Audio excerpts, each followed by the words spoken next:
आजच डाउनलोड करा आणि तुमच्या आवडत्या मालिकांचा आनंद लुटा। या सगळ्या गोष्टींची सवय नको व्हायला का? मला सांगा ना, मी आहे तुमच्यासाठी।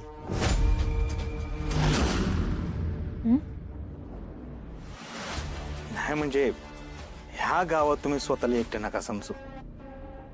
आता एक गाववाला दुसऱ्या गाववाल्याला मदत नाही करणार तर मग दुसरं कोण करणार?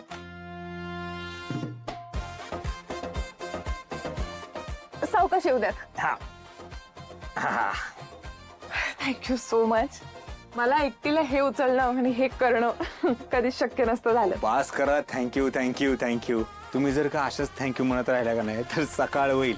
पाणी घ्या। तुम्हाला मनापासून सांगू का, तुमचा बिझनेस सुरू व्हावा, तो लय म्हणजे लय मोठा व्हावा अशी माझी मनापासून इच्छा आहे। आणि त्याच्यासाठी माझ्याकडनं जी काही मदत होईल ती सगळी करायला मी तयार आहे।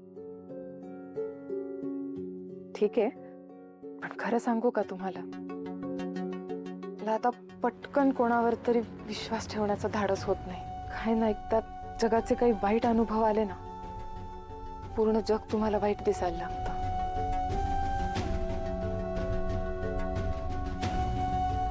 माफ करा, असं काय घडलं तुमच्या आयुष्यात?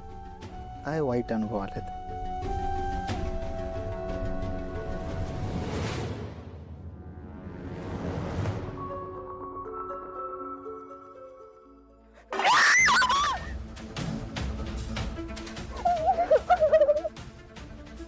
काय झालं?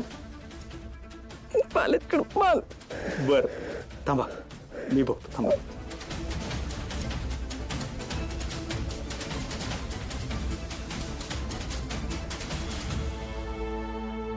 सॉरी। चला चला पाल मॅडम, जा इथून। आमच्या आर्या मॅडमला तुम्ही इथं आलेला अजिबात आवडलेलं नाहीये। चला चला चला, निघा लवकर।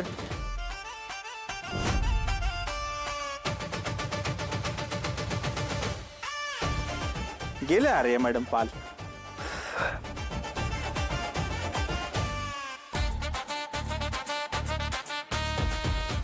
I am so sorry. Actually ते अचानक तुम्हाला आय मीन मिठी।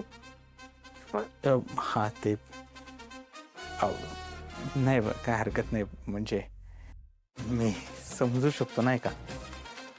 हा पण ह्याच्यामुळे मला एक गोष्ट कळली तरीही, तुम्ही जगात कशाला तरी घाबरता, नाहीतर मी उगाच तुम्हाला डेअरिंग बाज समजत होतो। गोपाळजी, आहेच मी डेअरिंग बाज, एवढी पालीला फक्त घाबरते।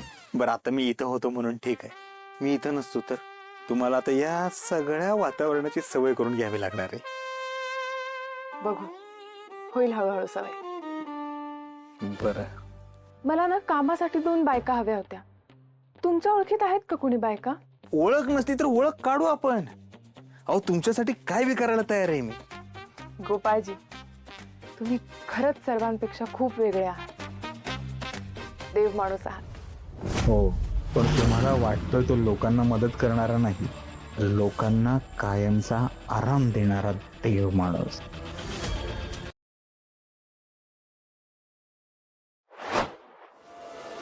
रारी